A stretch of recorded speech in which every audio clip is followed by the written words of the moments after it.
Marketplace ya? Nah, Apa sih itu? jadi gini Bang, kasih solusi ini adalah salah satu mimpi lah ya. Karena kami dulu anak media, Ya. yang punya media sendiri biar nggak kerja atau mungkin punya usaha media dan seterusnya gitu ya. Nah, sehingga dari tahun 2005 gue tuh udah masuk di radio di Jakarta. Itu jadi penyiar radio sampai 2017 sampai 2019 lah, bener-bener udahan nih di radio. Oke. Artinya berapa tuh? 5 ke berapa? Iya. 14 tahun. 14 tahun. Ya, di 14 tahun itu punya mimpi gimana caranya umur 30 itu punya media sendiri. Oke. Which is tahun 2019 tuh umur lo 30 tuh? Enggak. Pokoknya sekarang 35. Oke. Nah, tahun ini 35. Oke. 2000 harusnya. Iya, bener pas tuh. Pas ya. Pas. Nah, mimpinya itu gimana caranya pengen punya media sendiri karena memang inline ya, memang bidangnya di media advertising, media dan seterusnya. Tadinya pengen punya TV, keberatan nggak punya modal secara kapital. Iya, mahal tuh. Ya udah lewat digital dulu deh. Yang ujung-ujungnya kita nggak menutup kemungkinan adalah ke TV, insya Allah. Oke. Dari situ kenapa juga kita akhirnya kerucutnya secara posisi kita berdiri ada tentang UMKM karena ada banyak lagi tuh. Itu ada lembaran yang satu lagi tuh Bang. Tentang dulu gue pernah masuk ke sebuah aliran-aliran sesat. Gue mengecewakan banyak UMKM karena orang yang kerja. Waktu itu gue punya usaha, terus karyawan gue akhirnya gue pecat-pecatin karena visi misi gue yang penting gue jihad. Ngapain gue ngejar dunia dulu. Ih, kemarin semuanya. Ya, kemana mau liburan? Harga hotel murah. Ini yang aku cari. Diskon hotelnya bikin dompet happy. Liburan jauh lebih murah se-Indonesia. Masih Agoda. Dulu. Jadi lo ingin membersihkan diri dari dosa lo yang lama ini ya? Mungkin bisa dibilang begitu. Oh. Oke. Dulu pokoknya apa itu bisnis UMKM, kejar dunia, dikejar akhirat lah, cabut semuanya, kita kat-katin karyawan, partner bisnis ditinggalin, zolim lah. Oke. Bersama itu juga adalah ketika orang yang kita tinggalin, mereka kan jadinya buta arah nih untuk di bidang marketing ya, di bidang advertising, iklan dan seterusnya. Akhirnya bukan usahanya malah jalan ketika gue keras ke situ, tapi malah ya qadarullah ya, bangkrut. Di situ gue berpikir bahwa gimana caranya gue membalikan keadaan dengan bikin media sembari edukasi ke UMKM, menebus kesalahan gue dulu yang gue anggap bahwa ketika di aliran sesat itu ya, dalam tanda kutip ya, mereka bisa berjalan tanpa harus bayar mahal, ketemu orang, pengen ngobrol sama Bang Radit juga gimana cara aksesnya, akan dibantu untuk duduk di situ. Pengen ketemu sama guru-guru kita di kementerian kan, makanya kan ada menteri-menteri juga hadir juga di situ, yang memang fokus dan concern di bidang UMKM ya, Pak Sandiaga Uno, Pak Zulhas gitu, Pak Teten Mas Duki. Gimana cara mereka punya akses untuk belajar sama orang-orang hebat ini? Nah, jadi kompleksitasnya tinggi sehingga oke lah, decide lah, putusin buat bikin media, tapi untuk fokus bantu UMKM. Nah, hubungan sama marketplace tadi pertanyaannya bagus. Jujur marketplace sudah kita bumi hanguskan. Kenapa? Karena ini luar biasa ya. Dibilang berhenti di tengah jalan, iya kami akui. Kenapa? Awalnya ini media memang dibangun untuk nge-create demand. Di salah satu marketing itu ada memang satu teknik yang namanya demand creation. Bahasa sederhananya adalah sebelum kita jualan produk, ada woro-woro dulu, demand harus dikumpulin. Lewat kontroversi biasanya kawan-kawan tuh, lewat gimmick-gimmick, woro-woro lah, teaser-teaser. Nah itu di marketing itu kan nggak create demand dulu. Gimana caranya produk ini laku? Ya kalau nggak ada demandnya, makanya kita create. Nah, media kasih solusi ini sebenarnya entity sendiri yang memang kita tugaskan untuk nge-create demand. Gue ngundang Bang Radit, gue ngundang Bang Panji dan seterusnya itu adalah agar orang tahu bahwa oh ini edukator ya, medianya edukator ya, pada ngumpul di sini untuk membahas mengenai bisnisnya ya. Ujung-ujungnya harapannya kita pengen monetisasi, kita punya marketplace. Karena melihat marketplace kan bakar duit. Nah, kita zero marketing, kita bangun dulu medianya yang ujung-ujungnya pengusaha pada ngumpul, demand dulu pada ngumpul. Kita bilang bahwa kalau lu pengen jasa logo, jasa bikin copywriting, ilustrator, animator, graphic designer, video editor, ada di sini khusus pelaku jasa. Jadi mempertemukan antara UMKM dan freelancer. Ini marketplace-nya, itu marketplace mempertemukan antara freelancer sama bikin bisnis. Agregasikan antara pengusaha dan freelancer. Jadi mereka nyari jasa logo, jasa copywriting, marketing, branding dan seterusnya ada di sini. Ya, itu kayak 1000 Lancer. Iya, 1000 Lancer kan khusus desain. Kalau di luar sebenarnya ada Fiverr. Fiverr gue sering banget pakai. Nah itu Kita tuh Sering pengen, banget. nah kan? Kita pengen ngebaca itu karena memang banyak orang sering pakai, Bang Radit pun juga pakai. Kita ngeliat peluang di situ, pingin jadi Fiverr-nya Indonesia. Oh, oke. Karena kayaknya belum ada yang main pada saat itu. Iya. Nggak tahu, Bang Radit pakai siapa selain Fiverr? Fiverr asing kan? Tapi gue sering dapat orang Indo. Oh iya, ada di situ. Tapi Iya. produsennya, pemiliknya itu bukan orang Indo kan? Iya, pemilik Fiverr-nya bukan orang Indonesia. Iya. Gue sering dapat Sri Lanka, Iya. Pakistan, Indonesia juga sering. Ya sama. Bikin logo, bikin ya paling sering gue pakai nih ya, bikin PowerPoint, desain PowerPoint. Iya. Ada juga di situ di kita. Oke. Kita puluhan ribu udah. Iya. Berarti kalau gue ngerunutin, lu memang bikin medianya dulu kasih solusi. Betul.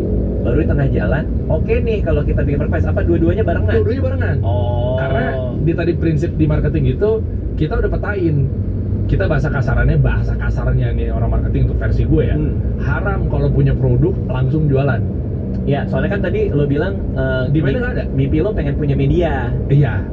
Jadi ternyata media ini sekaligus marketplace. Sekaligus marketplace. Namun belajarannya gua sama partner gitu ya, melihat dari sini sempat kebobol juga, Bang. 1,9 miliar. Anjir. Aplikasi itu. Wah, gue banyak belajar. Terus terang. 1,9 M kebobol maksudnya diambil orang atau rugi? Diambil nih gue ceritain ya. Dia nggak tahu hacker, kalau gue tahu mungkin gue aja ngopi. Dihack. Iya. 1,9 M. Iya. Oh, panjang lah ceritanya. Gue pernah punya website juga. Pernah dihack juga gue. Tapi ditaruh foto yang lag lagi makan.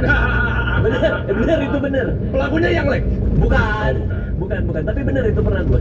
Iya itu, Bang. Tapi keringet dingin gue. Karena fotonya sih. Ya. Bukan karena dihack ya. Gimana ceritanya? Jadi 1,9 M bisa hilang? Oh, panjang ceritanya. Jadi intinya adalah marketplace itu kita bikin membersamai dengan media. Oke. Jalan, tapi kita umpetin dulu. Sembari develop si aplikasinya. Ininya lah. Ya kan, modal. Codingnya lah. Itu semuanya lah aplikasi. Karena memang aplikasinya kalau mengagregasikan kedua belah pihak, makanya jadi agregator kan. Yaitu harus butuh dua aplikasi ya namanya. Kayak misalnya ojek online sama ada buat drivernya. Marketplace sama sellernya. Berarti lo agregator ya? Oh iya, lo agregator. bukan marketplace. Kalau Fiverr kan dia ngedaftarin dirinya sebagai freelancer. Terus orang Tapi kan yang punya Fiverr kan dia mau jadi agregator, Bang, tetap. Oh, itu namanya sama, agregator. Iya kan, mempertemukan, oke. mengagregasikan. Oke, karena Kedua belah kalau pihak. dalam pemahaman gua agregator itu yang nge-forwardin itunya pencari jasanya, berarti bukan ya? Iya, jadi si Oke. founders bikin perusahaan, Ya. dia di tengah-tengah. Oke. Kayak ojek online, marketplace itu kan dia nggak punya mall, nggak punya motor. Iya. Nah, berarti mempertemukan yang punya motor sama penumpang. Ya kayak makelar lah. Makelar. Ya, oke. Iya. Lalu. Nah, kami makelar. Mempertemukan antara pengusaha yang mempertemukan antara Bang Radit sama jasa logo. Oke. Betul kan ya? Nah, itu mempertemukan. Nah, dalam hal itu ternyata banyak PR-nya macam-macam luar biasa. Media perannya alhamdulillah works. Oke. Ngasih tahu bahwa pengusaha udah pada ngumpul kan nih. Ya udah nih, kalau lu bingung jasa logo segala macamnya, ada nih. Lu download aja aplikasi kasih solusi. Call to action-nya ke sana. Oke. Setiap ngobrol ngundang-undang orang, call to action-nya ke sana. Itu kan di gelas juga ada tuh. Iya, betul. Terus. Nah, berjalannya waktu ternyata gue baru tahu yang tadinya gue sangat nyerang pelaku-pelaku startup tech company yang mindsetnya mereka bakar-bakar duit. Ya. Awalnya gue nggak setuju tuh. Wow, bisnis apa tuh? Valuasi dijual. Bisnis apa tuh? Digedein growth. Profit belakangan. Jual. Habis itu dulu counter ke mereka. Namun begitu gue dapet pencerahan ketika gue bangun itu sendiri, akhirnya gue punya dua faktor. Yang pertama, ada kalanya gue setuju bakar-bakar duit, dan yang kedua ada kalanya gue nggak setuju bakar-bakar duit. Kita nggak bilang nggak, yang setujunya aja dulu deh. Yang setujunya adalah ternyata merubah perilaku konsumen berat, Bang. Kalau dia harus dipaksa keluar dari zona nyaman yang biasanya udah dilakukan. Contoh, biasa beli baju gimana, Bang? Dulu kita dipegang, masuk ke pasar, ke mall dipegang. Ya. Nah, gimana caranya mempercayai orang konsumen atau calon konsumen itu harus dipaksa percaya beli baju dengan foto? Oke. Makanya bakar duit. Oke. Dipaksa lewat apa bakar duitnya? Download aplikasinya gratis. Diskon. Diskon.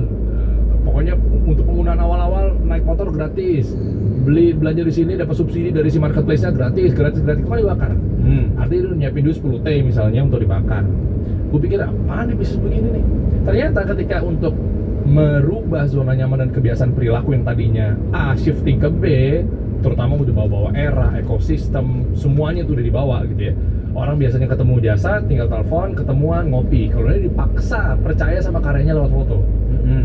Nah berat kan, kita dulu gak bakal duit lewat media, topangnya hanya media. Oke. Sampai sini kedengarannya nggak begitu signifikan atau krusial. Tapi nyatanya adalah ketika itu kita kekurangan uang, kekurangan kapital untuk ngebakar. Biar orang yang tadinya kalau minta jasa logo nggak hanya lewat Dit, lu punya orang kenalan ini nggak lewat WhatsApp kan? Punya nggak? Oh gue punya, dikenalin dong. Kalau ini kan dia harus percaya masuk dalam download aplikasi. Betul. Nah itu kan harus pakai uang. Jadi kita bilangnya yuk download aplikasinya. Kenapa gue harus download? Si freelancer dalam yang udah puluhan ribu ini ngasih masukan ke kita ketika kita FGD, ketika kita forum group discussion gitu ya, riset, bang kasih kami subsidi dong. Apa bedanya kami jualan sendiri konten di Instagram, tapi sementara gue harus masuk daftar jadi seller elu sebagai freelancer. Bedanya apa? Mending gue di Instagram aja. Subsidi aja, karena lu mau rame, nggak apa-apa kita support deh. Mereka loyal tuh. Terus gimana cara bentuk subsidinya? Gue aja bangun aplikasinya aja hampir miliaran. Gak ada duitnya tuh ya? Gak ada duitnya dong. Nah, yaudah deh, nggak apa-apa deh, dia loyal deh. Tahan di situ. Membersamai waktu yang dia mau support juga dalam aplikasi karena dia tahu insya Allah ada masa depannya. Ada satu seller gelap, gadungan, namanya Rio. Ini nama untuk penipuannya ya, nggak mungkin itu nama asli. Tapi dia terdaftar sebagai Rio. Tiba-tiba masuk. Kan kita kurasi. Lo kalau mau daftar marketplace harusnya lo ini dulu kan, pengajuan nih. Ya. Kita kan kurasi tuh. Apply kan. Nah, tiba-tiba langsung akun marketplace lo jadi kan. Tiba-tiba ada di dalam namanya Rio. Ini ceritanya nih. Kok saldo kita hilang? Itu pun bertahap. Jutaan dulu. Saldo perusahaannya. Saldo marketplace ada di mana? Dompet bukan? Lo mau beli barang, lo mau beli topi gue di toko, lu transfernya kemana? Ke marketplace dulu, baru marketplace cair kalau topi itu udah nyampe ke rumahnya si konsumen kan? Iya dong. Duit itu kan masih nyangkut di cloud kan? Di dompet kan? Kalau jasa Fiverr lo jadi baru dicairin. Jasa logonya udah jadi, setelah revisi baru dicairin. Ya itu escrow tuh kalau nggak salah istilahnya tuh. Duitnya ditahan dulu kan? Iya betul. Istilahnya gue lupa, tapi istilahnya pihak ketiga yang untuk payment gateway dia di dompet online lah. Kalau kasus tuh Rakber dulu. Apalagi. Terus. Nah, berarti kan seorang Raditya Dika beli topi, bayar ke marketplace. Topinya nyampe, duitnya cair. Seorang Derry pesan jasa logo, pengusaha nih, masukin ke kasih solusi. Begitu logonya udah jadi, duitnya cair. Fadil. Dapat ya? Ini. Berarti kan duit orang pada ngumpul kan? Duit pengusaha pada ngumpul kan? Tiba-tiba pas mau si freelancer mau cairin, atau mungkin pas kita mau turunin, ada sistem gue nggak paham lah istilah di IT-nya, kok gue belum dibayar-bayar? Freelancernya nanya dong. Kita bukalah dalamnya. Ada orang namanya Rio, dia pakai sistem nyairin dompet, masuk ke misalnya kasih solusi P gitu ya. Dia mau nyairin, ada uji coba, terekam. Pertama ngambil 20.000, bisa 200 juta, nggak bisa, coba lagi yang kecil-kecil dulu, diambil sampai pengujian uji coba penjebolannya, datanya duit 1,9 miliar. Beli dari sel yang lebih bagus, belanja di Lazada 11.11 sale terbesar tahun ini. Baru Burger King Spicy Chicken, pedas senaki sampai gigitan terakhir. Satu ayam dan nasi cuma 17.000. Gila. Gue udah bahas di podcast gue ngundang digital forensik, kita buka apa namanya? Sampai lu buka di tempat lu tuh? Iya, gue buka. Ya kan disangkanya kita nih ntar bohong. Akhirnya kita ganti uang freelancer. Kita ganti. Silakan kalau memang alhamdulillah sih insya Allah nggak ada lagi ya. Buat para freelancer ini udah lama sih masanya. Buat freelancer yang masih duitnya belum cair, akhirnya mau nggak mau gue pasang badan, gue ganti. Makanya alhamdulillah nggak pernah dengar kan kasih solusi insya Allah penipuan dan segala macam kan? Karena kita ganti. Gitu kalau lubang tutup lubang. Si mohon maaf nih, si bajingan ini dalam tanda kutip udah coba kita atasi, terus sempat melayang lagi orang yang sama 14 juta rupiah. Jadi dia masuk lagi. Lah kan ada uang masuk. Heeh. Kan aplikasinya kita lupa nge-hold, ada transaksi masuk buat bayar freelancer dong. Iya. 14 juta, set, hilang, tuh. Dia masih nyoba lagi. Setelah dia nguras 1 miliar lebih, dia masih nyoba lagi. Hilang lagi. Rio. Ini namanya. Tahulah kapan merasa cukup, Rio. Udahlah. Nah, itu Terus? Bang. Ya udah, disitulah gue langsung apa ya, mawas diri bahwa yang namanya marketplace itu ketika bakar duit ada pada tempatnya yang jelas, yang benar, itu ternyata di situ fungsinya. Buat apa coba bakar duitnya? Selain buat faktor eksternal, promo-promo. Tim. Makanya tim UI UX, tim security, tim apa lagi tuh Bang? Gua nggak paham ini orang Gen Z milenial paham tech lah mungkin. Kita nggak ada yang paham. Gue udah angkat, lo jagain tim lo sendiri lo. Mukanya muka muda doang. Nah. Kita juga nggak ada yang ngerti di sini. Kita Tapi nggak ada yang nggak ada yang ngerti juga. Dia jago bikin Indomie. Nah, CTO. IT, Enak, dia Indomie-nya. Tapi IT kita nggak ada yang ngerti. Kita bikin video doang. Iya, nah, gue ngobrol sama teman-teman gue di Gojek gitu ya, dan seterusnya. Banyak gue punya sahabat Tri gitu ya, yang tadinya juga punya partner bisnis namanya Ochan gitu di Blibli. Dia pengen ngomong, ya pokoknya dicerita lah. Tim gue tuh untuk begituan doang tuh ada yang 400 orang. Nah serius? Iya, gue cuma berapa tebak kira-kira? Tim Berapa? aplikasi tebak aja. 35. Satu, Iqbal namanya. Halo Bang. Halo Bal, semangat ya Bal. Ayo, semangat, kamu bisa Iqbal. Satu orang Purwokerto. Satu orang di Purwokerto Iya, ngurusin itu ya. duit miliaran itu yang hilang itu. Hybrid dia. Wih, keren Iqbal, satu orang. Pokoknya gue cuma bilang gimana caranya balik Bal. Ayo semangat Bal. Dia mau Pak John kan nggak enak. Pak saya cuma sendiri. Wah, kamu keren. Kamu kan IT. Satu. Ya artinya bukan salah Iqbal juga, tapi secara manajemen kita harus tahu kalau kapan orang nggak mampu kan sebenarnya kan. Iya, cuma sempat naik pitam mau nyalain Iqbal. Tahu nggak kayak gara-gara apa? Apa? Habis ini maaf ya Bal ya, saya bongkar dosa-dosa Anda. Maksud gue kalau ini caranya yang ribet, Bang. Iya. Gue terima Bang. Oke, ini hacker canggih gitu. Katakanlah itu lo terima ya. Gue terima, tiba-tiba ada, cet, hilang tuh duit. Gue terima. Ya. Gitu kan. Ini apa yang terjadi? Bal, masa lu nggak bisa sih Bal? Dia tahu. Lu kalau mau narik, ya, gue nggak tahu pakai contoh-contoh kiasnya, gue sebut aja ntar lu sensor aja lah ya. Oke. Shopee Pay apa segala macam, lu nariknya gimana cara nyairin duit masukin ke rekening bank lu? OTP bisa Oke. pakai PIN terus habis itu Pakai PIN dan seterusnya kan, lu masuk ke dompetnya, habis itu lu cairin kan? Iya, mau withdraw, langsung ke withdraw. rekening ya nilai yang sama apa segala macam ya. Pas mau nyairin cuma dikasih kata minus depannya. nggak masuk gila.